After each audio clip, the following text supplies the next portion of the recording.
Welcome back to city news. Tenali ఎమ్మెల్యేగా నాదెండ్ల మనోహర్ భారీ మెజార్టీతో విజయం సాధించిన సందర్భంగా జనసేన పార్టీ నాయకులు బోస్ రోడ్లోని చిట్టాంజనేయ స్వామి దేవస్థానం వద్ద మొక్కులు చెల్లించుకున్నారు. ఆడపాల కోటేశ్వరరావు, గుంటూరు రమేష్ మిత్ర బృందం ఆధ్వర్యంలో తెనాలిలోని నాదెండ్ల మనోహర్ పీఠాపురంలో జనసేన అధినేత పవన్ కళ్యాణ్ మరియు రాష్ట్ర వ్యాప్తంగా ఎన్డీఏ కూటమి శ్రేణులు భారీ విజయం సాధించిన సందర్భంగా చిట్టాంజనేయ స్వామి దేవస్థానం వద్ద 101 కొబ్బరికాయలు కొట్టి మొక్కులు చెల్లించుకున్నారు.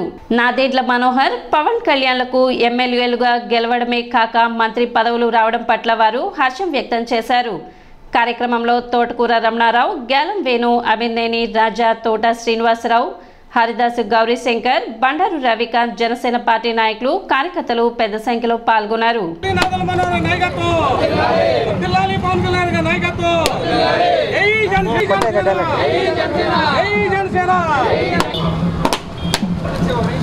మీరు కూడా వెళ్ళండి, అటు వెళ్ళండి.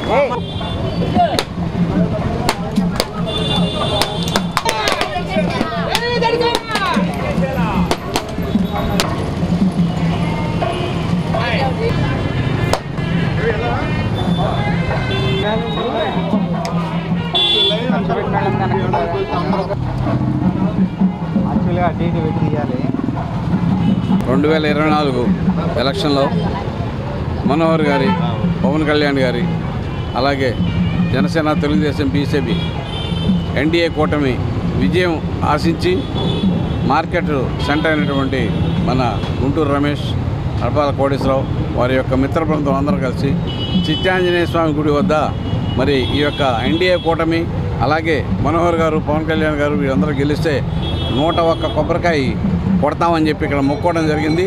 మరి ఆ మొక్కుబడి తీర్చుకోవడం కోసం ఈ రోజున మరి మనోహర్ గారు 50,000 మెజారిటీతో, పవన్ కళ్యాణ్ గారు 65,000 మెజారిటీతో గెలుపొందడం జరిగింది. ఎన్డీఏ కూటమి అఖండమైన విజయం సాధించింది. అలాగే మిత్రబృందం అందరూ కలిసి కూడా ఇక్కడ ఈ యొక్క మొక్కుబడి తీసుకోవడానికి ఇచ్చేయడం జరిగింది, మొక్కుబడి తీర్చుకోవడం జరిగింది. పిఠాపురంలో మన పవన్ కళ్యాణ్ గారు, తెనాల్లో నాదెండ్ల మనోహర్ వీళ్ళ గెలుపు కోసం మేము మొక్కుకున్నాము. ఆ మొక్కు తీరినందుకు 108 కొబ్బరికాయలు కొట్టి మా మొక్కు తీర్చుకున్నాము. మా మార్కెట్ యూత్ తరఫున, మా జన సైనికుల తరఫున, మా కూటమి తరఫున, అందరి తరఫున మొక్కు తీర్చుకున్నాము. ఇదే మా ఆనందం. ఎన్డీఏ కూటమి భారీ మెజార్టీతో విజయం సాధించిన సందర్భంగా తెనాలి పట్టణంలో కూరగాయల మార్కెట్ సెంటర్ నుంచి మన ఆడపాల కోటేశ్వర అన్నాయి, అలాగే గుంటూరు రమేష్ అన్నాయి, అదేవిధంగా సనన్నాయి, ఇంకా వాళ్ళ మిత్ర బృందం అందరూ కలిసి కూడా కొబ్బరికాయలు మొక్కుబడిని తీర్చుకోవడానికి చిట్టాంజనేయ స్వామి గుడి దగ్గర భారీ ఎత్తున కార్యక్రమాన్ని చేశారు. ఈ కార్యక్రమం విజయవంతం చేసినటువంటి ప్రజానికాలందరికీ కూడా మా శుభాభినందనలు తెలియజేస్తూ, అదేవిధంగా నాదెండ్ల మనోహర్ గారికి అఖండ మెజార్టీ చేకూర్చినటువంటి మన తెనాలి ప్రజలందరికీ కూడా మనస్ఫూర్తిగా ధన్యవాదాలు తెలియజేస్తున్నాము. కుష్టు రోగులకు సాయం చేయడంలో ఎంతో ఆత్మ సంతృప్తి ఉందని సినీ దర్శకులు దిలీప్ రాజా తెలిపారు. రూరల్ మండలం పెదరావూరులోని పెన్ని మినిస్ట్రీస్ స్వచ్ఛంద సేవ సంస్థ ఆధ్వర్యంలో ఆదివారం కుష్టు రోగులకు నూతన వస్త్రాలు, నిత్యావసర వస్తువులతో పాటుగా ఆర్థిక సహాయాన్ని కూడా ఆయన అందజేశారు. పాస్టర్ మట్లపూడి జోషి దైవ ప్రార్థన నిర్వహించి కార్యక్రమాన్ని ప్రారంభించారు. సమావేశానికి సంస్థ డైరెక్టర్ ప్రదీప్ దోనేపుడి అధ్యక్షత వహించారు. తమకున్న దాంట్లో లేని వారికి సహాయం చేయాలనే సంకల్పంతో 2002 నుండి పెన్ని మినిస్ట్రీస్ స్వచ్ఛంద సేవ సంస్థ ఇప్పటి వరకు కుష్టు రోగులకు, ఎయిడ్స్ వ్యాధిగ్రస్తులకు, వితంతులకు సహాయం చేస్తూ 22 సంవత్సరాలు కొనసాగడం వెనుక ఉన్నతమైన లక్ష్యం దాగుందని ప్రదీప్ దోనేపుడి తెలిపారు. ప్రాథమిక స్థాయిలో కుష్టు వ్యాధిని గమనించి, గుర్తించి తగిన చికిత్సను డాక్టర్ ద్వారా తీసుకోవాల్సిందిగా ఆయా రోగులకు ఆయన సూచించారు. కార్యక్రమంలో వివిధ ప్రాంతాల నుండి వచ్చిన కుష్టు రోగులు పాల్గొనగా సహాయ దర్శకులు ఇంటూరి విజయభాస్కర్, వెంకీ రావణ్ పర్యవేక్షించారు. పట్టణ మారిస్పేటకు చెందిన మల్లీశ్వరి అనే మహిళకు వ్యాపార నిమిత్తం టీమ్ యంగ్ జనరేషన్ ఆధ్వర్యంలో తోపుడు బండిని అందజేశారు. ఆదివారం పట్టణ చిల్రావూర్ పార్క్ వద్ద నిర్వహించిన కార్యక్రమంలో మల్లీశ్వరికి టీం సభ్యులు బండిని అందజేశారు. 2019లో స్థాపించిన యంగ్ జనరేషన్ టీం ఇప్పటి వరకు 992 సేవా కార్యక్రమాలు నిర్వహించడం జరిగిందని, 993వ కార్యక్రమంగా మల్లీశ్వరి అనే మహిళకు వ్యాపార నిమిత్తం తోపుడు బండిని అందజేసినట్లుగా యంగ్ జనరేషన్ సంస్థ అధ్యక్షులు సాదిక్ తెలిపారు. కార్యక్రమంలో పలువురు సంస్థ ప్రతినిధులు పాల్గొన్నారు. ప్రెజెంట్ విజ్ఞాన్ యూనివర్సిటీలో ఎంటెక్ చేస్తున్నాను. మా ఫాదర్ జాబ్ హోల్డర్, అలానే మా mother housewife. B Tech Vignan యూనివర్సిటీలో చదువుతున్నప్పటి నుంచే 2019లో యంగ్ జనరేషన్ అనే సేవా సంస్థను మొదలుపెట్టి సమాజంలో ఎవరైతే అవసరంలో ఉన్నారో, ఎవరైతే ఇబ్బందుల్లో ఉన్నారో, ఆపదలో ఉన్నారో అటువంటి వాళ్ళందరికీ సహాయం చేద్దాం అనే ఉద్దేశంతో ఒక ఎన్జిఓ అనేది మొదలెట్టడం జరిగింది. అదే యంగ్ జనరేషన్ వెల్ఫేర్ సొసైటీ. గత 4.5 సంవత్సరాల నుంచి మొదలెట్టిన 2019 సంవత్సరం నుంచి ఈ రోజు దాకా ఎవరైతే ఉన్నారో ఆపదలు, అంటే అనాథాశ్రమాల్లో కానీ, వృద్ధాశ్రమాలకి భోజనాలు పెట్టడం కానీ, రోడ్ సైడ్ స్లమ్స్లో ఎవరైతే వికలాంగులు ఉంటారో వాళ్ళకి ట్రైసైకిల్స్ ఇవ్వటం, స్కూల్స్కి వెళ్ళి ఫ్రీగా ఎడ్యుకేషన్ చెప్పటం, అలానే ఎవరైతే స్ట్రీట్ వెండర్స్ ఉంటారో చెప్పులు కుట్టుకునే వాళ్ళు ఇలాంటి వాళ్ళకి గొడుగులు ఇవ్వటం అవ్వచ్చు, స్లమ్స్లో హెల్ప్ చేయటం, బట్టలు ఇవ్వటం, ఇలా రకరకాల సేవా కార్యక్రమాల్లో పాలు పంచుకుంటూ ఈరోజు నాటికి 992 కార్యక్రమాలు చేశాము మా టీం తరపు నుంచి.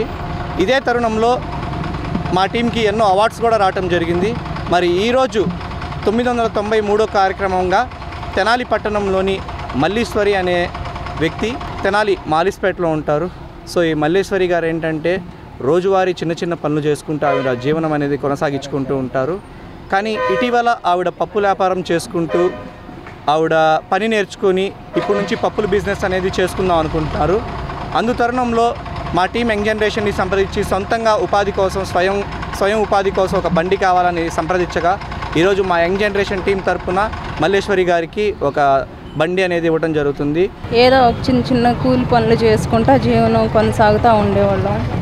ఈ మధ్యకాలంలో మా వారికి బాగలేక పరిస్థితి చాలా దారుణంగా ఉంటానా బాగోక ఈ పప్పుల బండి సాయం అడిగాను. సాదిక్ మాకు కొడుకు లెక్క చక్కగా సాయం చేశాడు. ఒక వారంలోనే పెట్టుకున్నా అంటే నేను హెల్ప్ చేస్తాను అని చెప్పేసి మా వారికి కూడా ఈ వీల్ చైర్ ఆ వీల్ చైర్ అది ఇప్పించారు. తను కూడా దాని మీద నడకడానికి ఎక్కువ దూరం నడవలేకపోతున్నాడు అని చేత ఇంక తనకు కూడా నిన్న బండి ఇచ్చారు. ఈరోజేమో నాకు జీవనం కొనసాగించుకోవడానికి ఈ బండి ఇచ్చారు. రోజు పెట్టుకుంటానండి ఇంకా ఒకళ్ళకి అడిగిపోకుండా. రాష్ట్రంలో నిరుద్యోగ యువతకు ఉద్యోగ ఉపాధి కల్పన ముఖ్యమంత్రి చంద్రబాబుకే సాధ్యమని తెనాలి ఏరియా టీచర్స్ ఫోరం నిర్వాహకులు బి వెంకటేశ్వరరావు తెలిపారు. స్థానిక చెంచుపేట అమరావతి ఫ్లాట్స్ లోని ఎన్టీఆర్ స్టేడియంలో ముఖ్యమంత్రి నారా చంద్రబాబు నాయుడు చిత్రపటానికి క్షీరాభిషేకం చేశారు. అనంతరం వెంకటేశ్వరరావు మాట్లాడుతూ 1,06,347 పోస్టులతో మెగా డిఎస్సిపై తొలి సంతకం చేయడం శుభ పరిణామమని తెలిపారు. రాష్ట్ర కోచ్ల అసోసియేషన్ కోశాధికారి నాగరాజు మాట్లాడుతూ చంద్రబాబు నాయుడు హయాంలోనే క్రీడల అభివృద్ధి జరిగిందని అన్నారు.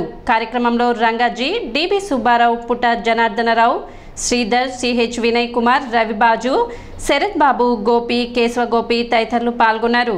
డిఎస్సి ఏర్పాటు చేసింది కూడా బాబు గారే. అదేవిధంగా ట్రాన్స్ఫర్స్లో ఎటువంటి రాజకీయ ప్రాబల్యాలు లేకుండా ఉండటం కోసం ప్రతి ఒక్కరికి న్యాయం జరిగే విధంగా ట్రాన్స్ఫర్స్లో కౌన్సిలింగ్ విధానాన్ని ప్రవేశపెట్టింది కూడా బాబు గారే. మరి అటువంటి బాబు గారికి మరి ఈరోజు మా యొక్క కనీస బాధ్యతగా ఈ యొక్క పాలాభిషేకం, క్షీరాభిషేక కార్యక్రమాన్ని నిర్వహించుకోవటం జరిగింది. లోకేష్ బాబు గారిని విద్యాశాఖ మాత్యులుగా ఏర్పాటు చేయటము అంటే విద్యాశాఖకు మంచి రోజులు వస్తున్నాయి అన్నదానికి ఇది ఒక సంకేతం.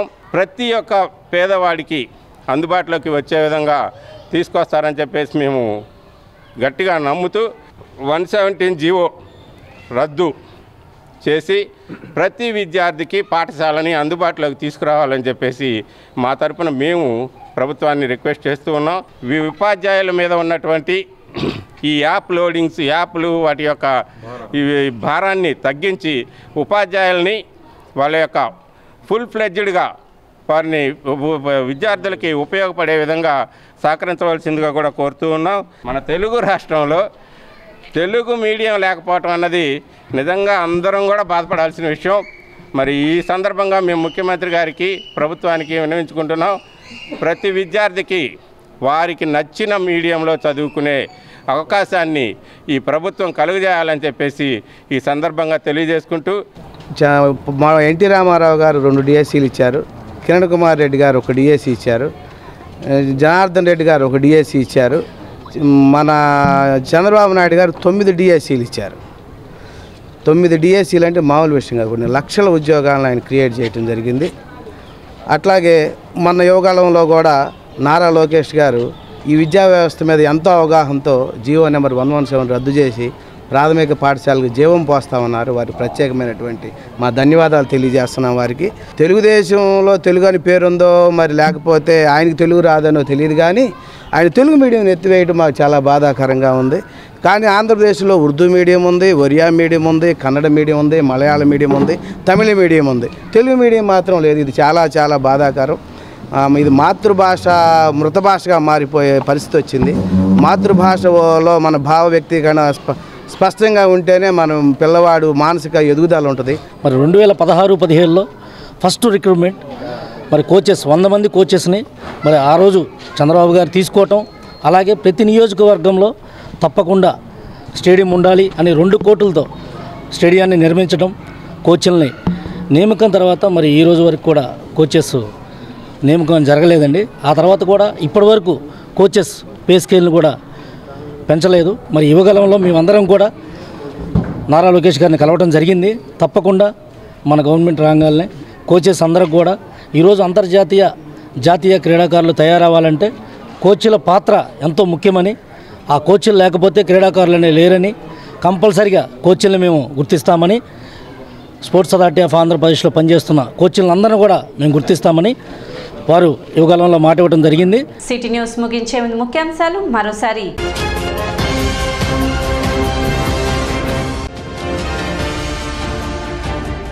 ఎన్డీఏ కూటమి అఖండ విజయాన్ని సాధించిన సందర్భంగా పట్టణ చిట్టాంజనేయ స్వామి దేవస్థానం వద్ద 101 కొబ్బరికాయలతో మొక్కు తీర్చుకున్న జనసేన నేతలు.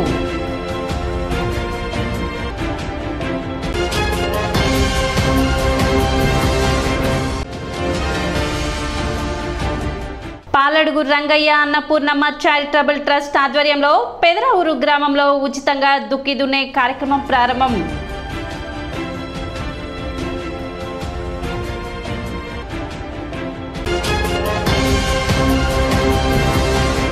సిటీ న్యూస్ ఇంతటితో సమాప్తం. నమస్కారం.